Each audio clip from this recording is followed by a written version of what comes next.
الشيطان الرجيم.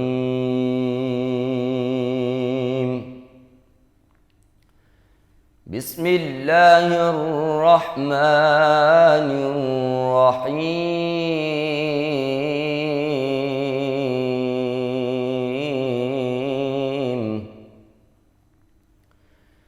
سيق الذين اتقوا ربهم إلى الجنة زمرا حتى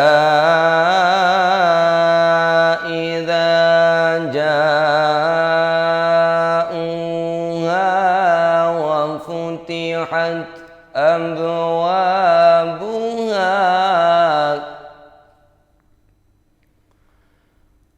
وقال لهم خزنتها سلام عليكم طبتم فادخلوها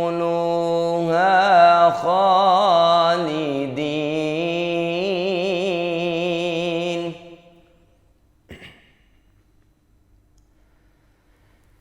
سلام عليكم طبتم فادخلوها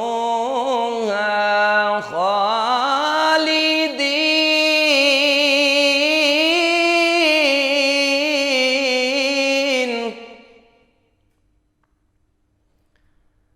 وقالوا الحمد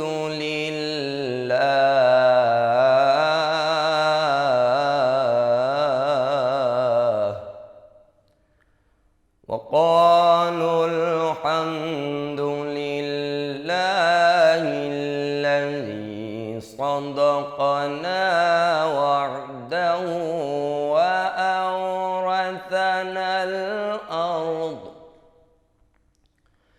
وأورثنا الأرض نتبوأ من الجنة حيث نشاء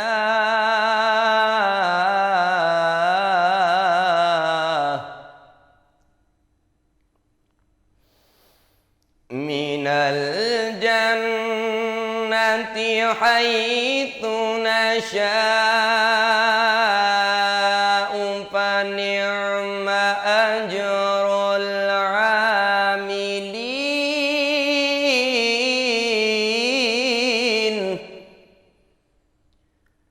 فنعم أجر العاملين.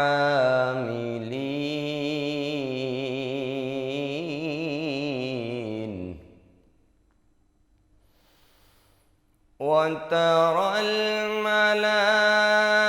الملائكة حافين من حول العرش يسبحون بحمد ربهم وقضي بينهم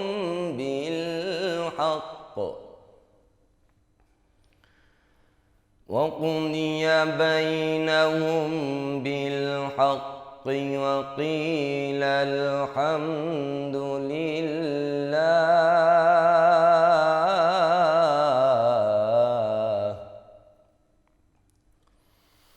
وقضي بينهم بالحق وقيل الحمد لله.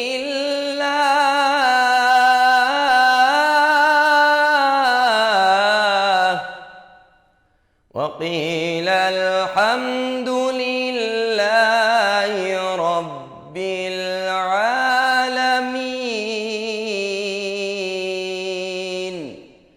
صدق اللہ العظیم.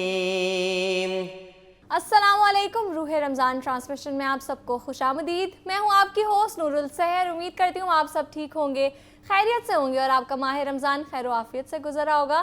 تلاوت آپ نے سنی، ہمارے ساتھ قاری حسنین موجود ہے، بہت شکریہ آپ کا.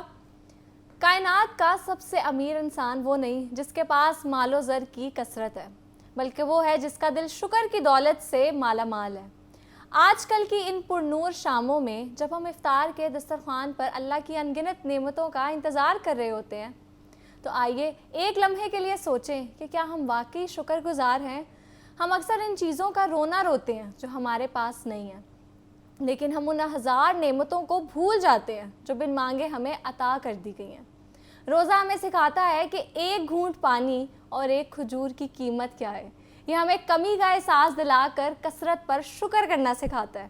شکر گزاری محض ایک لفظ نہیں بلکہ ایک مکمل طرز زندگی ہے. جب ہم اپنی محرومیوں کو گننا چھوڑ کر اپنی نعمتوں کو گننا شروع کر دیتے ہیں تو زندگی وہیں سے خوبصورت ہونا شروع ہو جاتی ہے. اور یاد رکھیں، افطار کے دسترخوان پر بیٹھے ہوئے جب آپ ٹھنڈے پانی کا پہلا گھونٹ بھریں تو یہ ضرور سوچیں کہ دنیا میں کتنے ہی لوگ ایسے ہیں جنہیں یہ ایک گھونٹ بھی میسر نہیں. آپ کا ایک سچے دل سے نکلا ہوا الحمدللہ آسمانوں کے دروازے کھول سکتا ہے. اپنے رب کی دی ہوئی نعمتوں کا اعتراف کیجئے، بندوں کا شکریہ ادا کرنا سیکھیے اور ناشکری کی گرد کو اپنے دل سے جھاڑ دیجئے. اللہ ہم سب کو شکر گزار بندوں میں شامل فرمائے. آمین ثم آمین. یہ تھا ہمارا آج کا خوبصورت سا پیغام. آپ سب کے لیے آگے بڑھتے ہیں اپنے پہلے سیگمنٹ کی جانب. اور رمضان المبارک میں جہاں ہم سحر و افطار میں اپنی صحت کا خیال رکھتے ہیں، وہیں دسترخوان پر موجود کولڈ ڈرنکس اور کاربونیٹڈ مشروبات کا استعمال ایک عام روایت بن چکا ہے. لیکن کیا یہ مشروبات روزے کی حالت میں ہمارے گردوں، بلڈ پریشر اور شوگر لیول پر خاموش وار کر رہے ہیں؟ آج ہم جانیں گے کہ افطار میں ان مشروبات کے استعمال سے شوگر، بی پی اور گردوں کے مریضوں کی صحت پر کیا اثرات مرتب ہوتے ہیں اور ہمیں ان کی بجائے کن قدرتی مشروبات کا انتخاب کرنا چاہیے. میرے ساتھ clinical dietitian and lecturer doctor Tabeen Irfan موجود ہیں. السلام علیکم، کیسی ہیں آپ؟ السلام، میں بالکل ٹھیک ہوں. آپ کیسی ہیں؟ اللہ کا شکر. رمضان کیسا جا رہا ہے آپ کا؟ بہت اچھا جا رہا ہے الحمدللہ. اچھا ڈاکٹر تابین، سب سے پہلے تو مجھے یہ بتائیں کہ رمضان میں نا افطار میں اکثر ہم بالکل پرہیز نہیں کرتے. ٹو بی ویری آنیسٹ، کوئی پرہیز نہیں کرتا. تو جو کاربونیٹڈ ڈرنکس ہیں وہ بھی لوگ یوز کر رہے ہوتے ہیں اور پھر بہت زیادہ باہر سے جو مختلف ڈرنکس ہیں وہ بھی وہ افطار میں یوز کرتے ہیں. تو اس سے ہماری صحت پر کیا افیکٹ ہوتا ہے؟ اوکے، فرسٹ آف آل ہم جب ڈرنکس کی بات کرتے ہیں تو سب سے پہلے ہم نے روزہ کھولنا ہی کسی نہ کسی چیز سے ہوتا ہے. مشروبات سے ہوتا ہے، کولڈ ڈرنکس ہوتا ہے. تو یہ ایک چیز ہے کہ ہم پہلے ہمیں اسٹارٹ ہی کھجور سے لینا چاہیے. تو ایسی چیز جو کہ ہماری ایک تو سنت ہے کہ ہم کھجور سے ہی روزہ کھولیں تو آپ کو انسٹنٹ سورس آف انرجی مل جاتی ہے جیسے ہم کھجور لیتے ہیں. اگر ہم کولڈ ڈرنکس یا پھر ہم کاربونیٹڈ ڈرنکس کو پریفر کر رہے ہیں تو ہمیں یہ پتہ ہوگا کہ ہمیں اس کے ساتھ بہت سارے جو ہے سائڈ افیکٹس بھی فیس کرنے پڑیں گے کیونکہ آپ کی باڈی آلریڈی ڈی ہائیڈریٹڈ ہے. آپ کے اسٹمک میں 8 آور سے کچھ بھی 16 آور سے نہیں جا رہا ہے. آپ کو 12 آورس کا فاسٹ ہے، 16 آورس کا فاسٹ ہے، ڈپینڈ کرتا ہے آپ کس کنٹری میں ہے. تو اس کے اکارڈنگ آپ یہ دیکھیں کہ آپ کا اسٹمک بالکل خالی ہے، آپ کی باڈی میں واٹر انٹیک بالکل بھی نہیں ہے اور ڈی ہائیڈریٹڈ آپ چل رہے ہیں. تو ایک دم سے آپ ایک کولڈ ڈرنک لے لیتے ہیں، اس کے اندر کاربونیٹڈ چیزیں بھی اتنی زیادہ ہے، اس کے اندر کیفین بھی ہے، اس کے اندر شوگر انٹیک بھی بہت زیادہ ہے، اس کے اندر فاسفورک ایسڈ بھی ہے. سو بہت ساری ایسی چیزیں جو کہ آپ کی باڈی اس ٹائم پہ ایکسیپٹ کرنے کے لیے ریڈی نہیں ہے. تو ہم بہت بار دیکھتے ہیں کہ کولڈ ڈرنک سے تو کچھ نہیں ہوتا، کوئی چیز نہیں ہوتی، پر آپ یہ نہیں دیکھ رہے آپ اس ٹائم کس اسٹیٹ میں ہیں. آپ کی باڈی جو ہے وہ ایکسیپٹ کر رہی ہے اس چیز کو کہ نہیں کر رہی ہے. تو ہم نے انوائرمنٹ تو ایسا کریٹ ہی نہیں کیا کہ باڈی آپ کو پروٹیکٹ کر سکے گی. آپ لیتے ہیں ایک دم سے آپ کے اسٹمک پہ جا کے آپ کا جو ہے وہ پوری لائننگ کو ڈسٹرب کر دیتا ہے کیونکہ اس کے اندر ایسڈ پریزنٹ ہے. اکثر لوگ نا روزہ کھولتے ہیں، کھجور کھا لی انہوں نے، لیکن وہ ساتھ ہی کولڈ ڈرنک پی لیتے ہیں. تو اس سے کیا ہمارے جو آرگنز ہیں وہ افیکٹ نہیں ہوتے؟ بالکل ہوتے ہیں. اگر ہم کسی چیز کو لانگ ٹرم کے لیے بہت زیادہ فریکوینٹلی یوز کرنا اسٹارٹ کر دیتے ہیں اس سے ہمیں افیکٹ ہوتا ہے. ایک دم سے آپ کا شوگر اسپائک ملتا ہے. شوگر اسپائک جتنی تیزی سے آپ کو خوشی ملتی ہے نا کہ انسٹنٹ انرجی مل گئی ہے، وہ جب ڈراپ کرتی ہے تو آپ کو تھکاوٹ بھی ہونا اسٹارٹ ہو جاتی ہے. افطار کے بعد اکثر لوگوں کا نا نماز پڑھنے کی بھی ہمت نہیں ہوتی، اتنی لیزینس ہو رہی ہوتی ہے. ایگزیکٹلی، کیونکہ وہ ایک شوگر رش ملتا ہے نا ہمیں، سیٹسفیکشن تو مل گئی ہے کہ ایک دم سے انرجی بوسٹ ہوئی ہے. وہ جیسے ایک تیزی سے گئی ہے اس نے تیزی سے واپس بھی آنا ہے. ایک دم سے آپ کو فٹیگ فیل ہوتا ہے، آپ ویک فیل کرتے ہیں اور آپ کا دل نہیں کرتا کہ میں یہاں سے ادھر بھی موو کر کے نماز ہی پڑھ لوں. بالکل ایسے ہی ہے. اچھا، تو ہمارے جو کڈنی ہے اس پر اس کا افیکٹ ہوتا ہے؟ بالکل، کڈنی کے اوپر ایک دم سے لوڈ جاتا ہے اور اس کی وجہ سے کڈنی کیونکہ ڈی ہائیڈریٹڈ آلریڈی ہے تو وہ اس ٹائم پہ اس لوڈ کو بیئر کرنے کی کنڈیشن میں نہیں ہوتی. تو ہمیں بالکل بھی کولڈ ڈرنکس جو ہیں وہ فوراً سے ہی فاسٹنگ کے ٹائم پہ نہیں پینی چاہیے. اچھا، ان میں جو مختلف ڈرنکس ہیں ان میں سوڈیم بھی ہوتا ہے. بالکل. تو جو بی پی کے پیشنٹس ہیں ان کے لیے کتنا خطرناک ہے؟ سوڈیم آلریڈی ہم جتنے بھی ہائپر ٹینسو پیشنٹس ہیں ان کو منع کر رہے ہوتے ہیں کیونکہ وہ باڈی میں واٹر ریٹینشن کروا رہا ہوتا ہے جو کہ بلڈ پریشر کو بڑھاتا ہے. تو سوڈیم ہم ایک دم سے اگر ان کو ڈوز دے دیں گے جو کہ ہمیں کولڈ ڈرنک سے مل رہا ہے تو ان کا بلڈ پریشر بھی رائز ہو سکتا ہے.